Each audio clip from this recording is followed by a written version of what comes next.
कक्षा 10वीं के विषय बीजगणित में आपका हार्दिक स्वागत है। लास्ट वीडियो में आपने प्रॉब्लम सेट 3 के क्वेश्चन नंबर 12 तक के सवालों के हल आपने देखे। अब हम आगे चलते हैं और देखते हैं क्वेश्चन नंबर 13 जो आपको स्क्रीन पर दिख रहा है। प्रश्न है, अंकगणितीय श्रृंखला को mवें पद का m गुना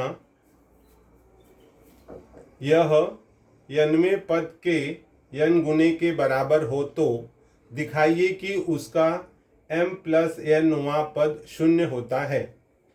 विद्यार्थियों, इस तरह के प्रश्न जो मैंने आपको 11, 12, 13 ये जो प्रश्न हैं बहुत ही इम्पॉर्टेंट प्रश्न हैं और बोर्ड एग्जाम में निश्चित ही इस तरह के प्रश्न पूछे जाते हैं, तो आपको बहुत ही ध्यानपूर्वक इन प्रश्नों को रिवाइज करना है। आइए शुरुआत करते हैं। इस प्रश्न का सॉल्यूशन हम कैसे प्राप्त करेंगे देखते हैं। इसमें है अंकगणितीय श्रृंखला को mवें पद का m गुना। तो सबसे पहले हम देखते हैं कि mवां पद कौन सा होगा और साथ में दिया हुआ है nवां पद। तो जैसे आप जानते हो nवां पद होता है Tn equals to a plus n minus 1d।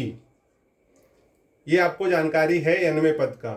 तो इसी प्रकार से विद्यार्थियों आपको दिया हुआ है mवें पद का m गुना। तो जैसे nवां पद हमने लिखा, ये हमारा है nवां पद। ऐसे ही हम प्राप्त करेंगे mवां पद Tm। जहां जहां n होगा वहां पे m कर देंगे, तो यहां हो जाएगा a plus m minus 1d और इसको कहते हैं mवां पद। अब विद्यार्थियों देखिए प्रश्न क्या है। तो प्रश्न है कि mवें पद का m गुना यह nवें पद के n गुने के बराबर है। तो यहां हो जाएगा, इसलिए अब mवां पद है Tm और यहाँ nवां पद है Tn। तो mवें पद का m गुना और nवें पद के n गुने के बराबर है। यहाँ आप लिख दोगे प्रश्नानुसार। प्रश्न में आपको ऐसा दिया हुआ है, ठीक है। अब विद्यार्थियों आप देखिए कि mवें पद का m गुना, तो आप m लिख लीजिए यहाँ पर, और यहाँ mवां पद तो Tm का मान है यहाँ पर, Tm है a plus m minus 1d। ये हमारा हो गया mवें पद का m गुना, और यहाँ है n, ऐसे उतार लो Tn है a plus n minus 1d, ठीक है।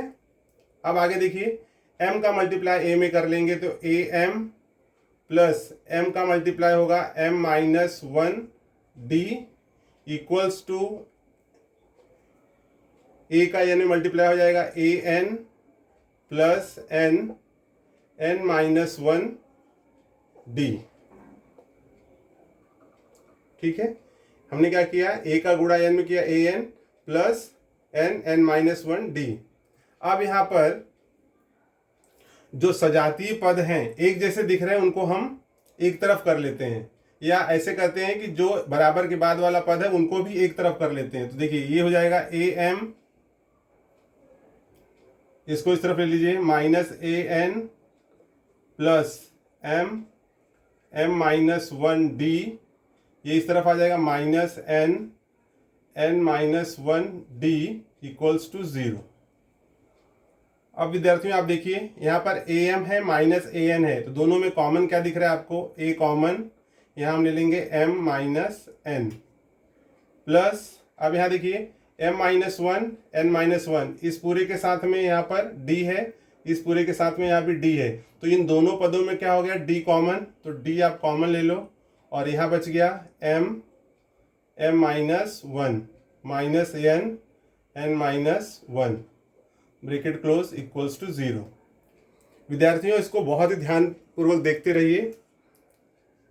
a m minus n plus d multiply कर दीजिए, m square minus M minus N square minus minus plus N bracket close equals to 0।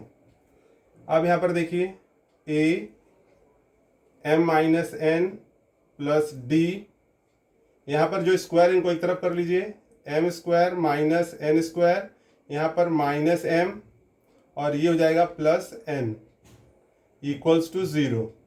Therefore A M minus N plus D, M square minus N square है तो A square minus B square का formula यहाँ पर use हो जाएगा, तो यहाँ हो जाएगा M minus N M plus N minus, इन दोनों में हम माइनस कॉमन ले लेते हैं, यहाँ बच गया M minus N bracket close equals to 0। विद्यार्थियों आप देखेंगे कि यहाँ पर हमें प्राप्त हो रहा है A M minus N plus D.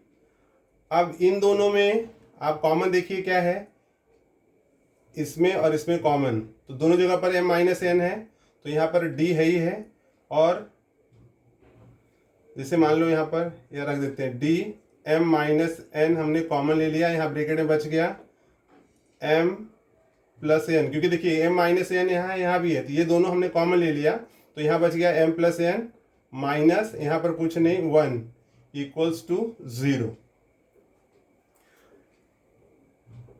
अब आप देखेंगे स्टूडेंट्स कि दोनों जगह पर हमारे पास एक पद ये है और दूसरा पद ये है, इन दोनों पदों में कॉमन क्या मिल रहा है, तो आप देखोगे कि दोनों पदों में कॉमन है m माइनस एन, ये हमें कॉमन मिल गया।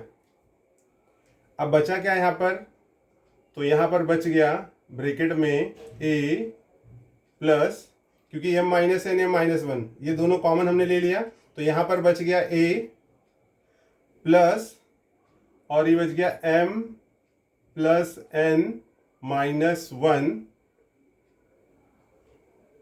क्लोज यहाँ पर d इक्वल्स टू 0।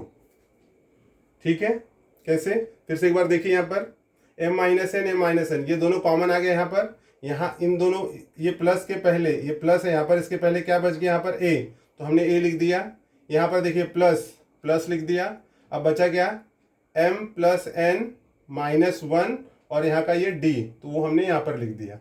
ठीक है, अब आप यहाँ देखोगे विद्यार्थियों कि यहाँ हमें क्या मिल रहा है, देयरफॉर ये m माइनस एन इधर आके 0 अपॉन m माइनस एन हो जाएगा, तो ये मतलब 0 हो जाएगा, तो इसको हम लिख सकते हैं देयरफॉर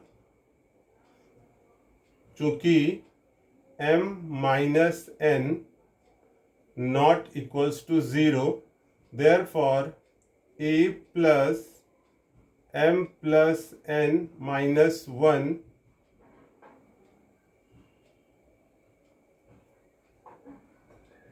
माइनस 1 d,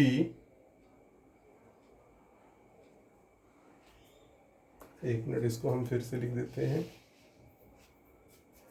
यहाँ पर हम लिख देंगे a plus m plus n minus 1 bracket close d equals to 0। Okay, आपको ये पद मिल गया है। अब हमें ज्ञात क्या करना है, हमें ज्ञात करना है कि m प्लस n वां पद, ये पद शून्य होना चाहिए।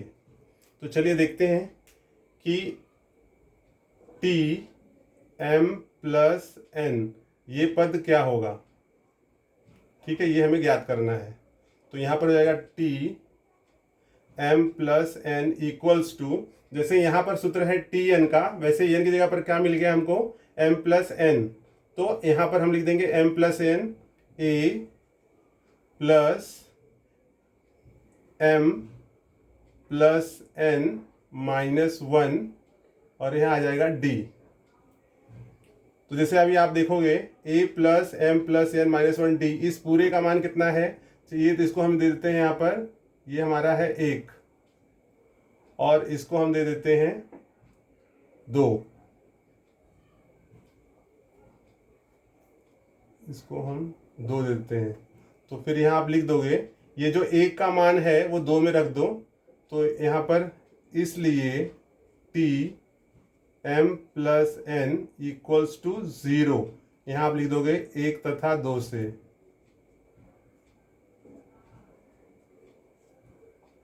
देयरफॉर तो आपको ये T M plus n equals to 0 ये पद आपको मिल गया। तो इस प्रकार से विद्यार्थियों हम कह सकते हैं कि m प्लस nवां पद जो है हमें ज्ञात करना था वो हमें 0 प्राप्त हुआ। आई होप विद्यार्थियों आपको ये सवाल समझ में आया होगा। इस सवाल को 1 से 2 बार अगर आप प्रैक्टिस करते हैं तो निश्चित ही ये सवाल आपको अच्छी तरह से समझ में आ जाएगा।